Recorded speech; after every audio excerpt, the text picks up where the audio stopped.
وصل على محمد وآل محمد اللهم صل على ಅಸ್ಸಲಾಮು ಅಲೈಕುಂ ವರಹಮತುಲ್ಲಾಹಿ ವಬರಕಾತು. ಬಿಸ್ಮಿಲ್ಲಾ ವಲ್ಹಮ್ದುಲಿಲ್ಲಾ ವಸ್ಸಲಾತು ವಸ್ಸಲಾಮು ಅಲಾ ಅಶ್ರಫಿಲ್ ಮುರ್ಸಲೀನ್ ವ ಅಲಾ ಆಲಿಹಿ ವಸ್ವಹ್ಬಿಹಿ ಅಜ್ಮಾಯಿನ್ ಅಮ್ಮಾಬಾದ್. ಈ ಒಂದು ಸ್ವಭಾವ ನಿಮಗಿದ್ದರೆ ನೀವು ಬಯಸಿದ್ದೆಲ್ಲವೂ ಕೂಡ ಸಂಭವಿಸುತ್ತದೆ. ಸಾಮಾನ್ಯವಾಗಿ ನಾವೆಲ್ಲರೂ ಕೂಡ ಆಗ್ರಹಿಸುವಂತಹ ಒಂದು ಸಂಗತಿಯಾಗಿದೆ, ನಾನು ಬಯಸಿದ್ದೆಲ್ಲವೂ ಕೂಡ ನನ್ನ ಜೀವನದಲ್ಲಿ ಸಂಭವಿಸಬೇಕು ಅಂತ. ಹಾಗೆ ಸಂಭವಿಸ್ತದೆ. ಹಾಗಾದರೆ ಈ ಒಂದು ಸ್ವಭಾವ ನಿಮಗಿದ್ದರೆ ಸಾಕು. ಇಮಾಮ್ ಮುಸ್ಲಿಂ ರಲಿಯಲ್ಲಾಹು ಅನ್ಹುರವರು ವರದಿ ಮಾಡಿದಂತಹ ಹದೀಸ್, ಅನ್ ಆಯಿಷಾ ಝೌಜಿನ್ ನಬಿ ಸಲ್ಲಲ್ಲಾಹು ಅಲೈಹಿ ವಸಲ್ಲಂ, ಪ್ರವಾದಿ ಸಲ್ಲಲ್ಲಾಹು ಅಲೈಹಿ ವಸಲ್ಲಮರ ಪತ್ನಿಯಾದಂತಹ ಆಯಿಷಾ ರಲಿಯಲ್ಲಾಹು ಅನ್ಹಾ ರವರಿಂದ ನಿವೇದನೆ.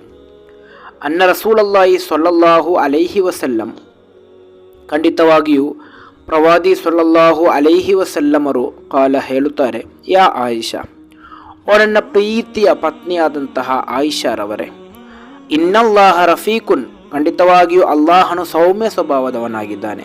ಯುಹಿಬ್ಬುರ್ ರಿಫ್ಕ, ಅದೇ ರೀತಿ ಸೌಮ್ಯ ಸ್ವಭಾವವನ್ನು ಅಲ್ಲಾಹನು ಇಷ್ಟಪಡ್ತಾನೆ. ಅಲ್ಲಾಹನ ಸೌಮ್ಯ ಸ್ವಭಾವ ಅಂದರೆ ಜನರೊಂದಿಗೆ ಎಲ್ಲರಲ್ಲೂ ಕೂಡ ಪ್ರೀತಿಯಿಂದ ವರ್ತಿಸುವಂತಹ ಸ್ವಭಾವ. ಅದು ನಮ್ಮನ್ನು ಅನುಸರಿಸುವಂತಹ, ನಮಗೆ ಸಹಾಯ ಮಾಡುವಂತಹ ವ್ಯಕ್ತಿಯಾಗಲಿ, ನಮ್ಮನ್ನು ದ್ವೇಷಿಸುವಂತಹ ವ್ಯಕ್ತಿಯಾಗಲಿ, ನಮಗೆ ವಿರುದ್ಧವಾಗಿ ನಡೆಯುವಂತಹ ವ್ಯಕ್ತಿಯಾಗಲಿ, ಎಲ್ಲರೊಂದಿಗೂ ಒಂದೇ ರೀತಿ ಪ್ರೀತಿಯಿಂದ ವರ್ತಿಸುವಂತಹ, ಯಾವುದೇ ದ್ವೇಷವಿಲ್ಲದಂತಹ, ವಿದ್ವೇಷವಿಲ್ಲದಂತಹ ಸ್ವಭಾವ, ಅದಕ್ಕಾಗಿದೆ ಸೌಮ್ಯ ಸ್ವಭಾವ ಎಂದು ಹೇಳೋದು.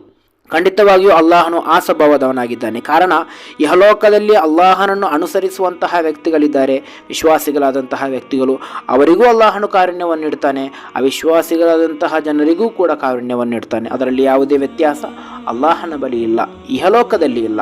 ಆದ್ದರಿಂದ ಅಲ್ಲಾಹನು ಸೌಮ್ಯ ಸ್ವಭಾವದವನು, ಅದನ್ನು ಇಷ್ಟಪಡುವವನಾಗಿದ್ದಾನೆ. ಆದ್ದರಿಂದ ನಿಮಗೂ ಕೂಡ ಸೌಮ್ಯ ಸ್ವಭಾವ ಬೇಕು. ಹಾಗೇ ಇದ್ದರೆ ವಯುತಿ ಅಲ ರಿಫ್ಕಿ, ಸೌಮ್ಯ ಸ್ವಭಾವ ಇರುವಂತಹ ವ್ಯಕ್ತಿಗಳಿಗೆ ಅಲ್ಲಾಹನು ನೀಡ್ತಾನೆ. ಮಾಲಾ ಯುತಿ ಅಲಲ್ ಉನ್ಫಿ, ಸೌಮ್ಯ ಸ್ವಭಾವ ಅಲ್ಲದಂತಹ ವ್ಯಕ್ತಿಗಳಿಗೆ ನೀಡದಂತಹ ಅದೆಷ್ಟೋ ಅನುಗ್ರಹಗಳನ್ನು ಸೌಮ್ಯ ಸ್ವಭಾವದವರಿಗೆ ಅಲ್ಲಾಹನು ನೀಡ್ತಾನೆ. ಒಮಾಲಾ ಯುತಿ ಅಲಾ ಮಾ ಸಿವಾಹು, ಇನ್ನು ಅದಲ್ಲದಂತಹ ಜನರಿಗೂ ಕೂಡ ನೀಡದಂತಹ, ಅಂದರೆ ಯಾರಿಗೂ ನೀಡದಂತಹ ಅನುಗ್ರಹಗಳನ್ನು ಈ ರೀತಿಯಾದಂತಹ ಸೌಮ್ಯ ಸ್ವಭಾವದವರಿಗೆ ಅಲ್ಲಾಹ ನೀಡ್ತಾನೆ ಎಂದು. ಹಾಗಾದರೆ ನಿಮಗೆಲ್ಲರಿಗೂ ಕೂಡ ತಿಳಿದಿರಬಹುದು, ಜೀವನದಲ್ಲಿ ನಾವು ಆಗ್ರಹಿಸುವಂತಹ ಸಂಗತಿ, ನಾವು ಬಯಸುವಂತಹ ಸಂಗತಿ ನಮ್ಮ ಜೀವನದಲ್ಲಿ ಉಂಟಾಗಬೇಕಾದರೆ ನಾವು ಸೌಮ್ಯ ಸ್ವಭಾವದವರಾಗಬೇಕು. ಒಂದು ಉದಾಹರಣೆ, ಓರ್ವ ಕುಟುಂಬವನ್ನು ನಡೆಸುವಂತಹ ವ್ಯಕ್ತಿ ತನ್ನ ಮನೆಯಲ್ಲಿರುವಂತಹ ಪತ್ನಿಯೊಂದಿಗೂ, ಮಕ್ಕಳೊಂದಿಗೂ, ತಂದೆ ತಾಯಿಯೊಂದಿಗೂ, ಸಹೋದರರೊಂದಿಗೂ ಪ್ರೀತಿಯಿಂದ ವರ್ತಿಸಿ ಅವರಿಗೆ ಬೇಕಾದಂತಹ ಅವಶ್ಯಕತೆಗಳನ್ನೆಲ್ಲ ನೀಡಿದರೆ ಖಂಡಿತವಾಗಿಯೂ ಆತನು ಸೌಮ್ಯ ಸ್ವಭಾವದವನಾಗುತ್ತಾನೆ. ಅವರಿಂದ ಪ್ರೀತಿಯಿಂದ ವರ್ತಿಸಿ, ಹಾಗೆ ಅವರೊಂದಿಗೆ ಪ್ರೀತಿಯಿಂದ ವರ್ತಿಸಿ ಅವರ ಎಲ್ಲ ಅವಶ್ಯಕತೆಗಳನ್ನು ನೆರವೇರಿಸುವಾಗ ಅಲ್ಲಾಹನು ಆತನಿಗೆ ಎಷ್ಟು ಸಂಪತ್ತು ಬೇಕೋ ಅದಕ್ಕಿಂತಲೂ ಜಾಸ್ತಿ ಸಂಪತ್ತನ್ನು ಅಲ್ಲಾಹನ ಆತನಿಗೆ ನೀಡ್ತಾನೆ.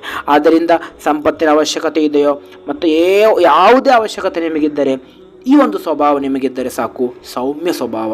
ಎಲ್ಲರೊಂದಿಗೂ ಪ್ರೀತಿಯಿಂದ, ಯಾರಿಗೂ ನೋವು ಮಾಡದೆ, ಯಾರೊಂದಿಗೂ ದ್ವೇಷವಿಲ್ಲದೆ, ಯಾರೊಂದಿಗೂ ವಿದ್ವೇಷವಿಲ್ಲದೆ, ಯಾರ ಕುರಿತು ಏನೂ ಹೇಳದೆ ಜೀವಿಸಲು ಪ್ರಯತ್ನಿಸಿ.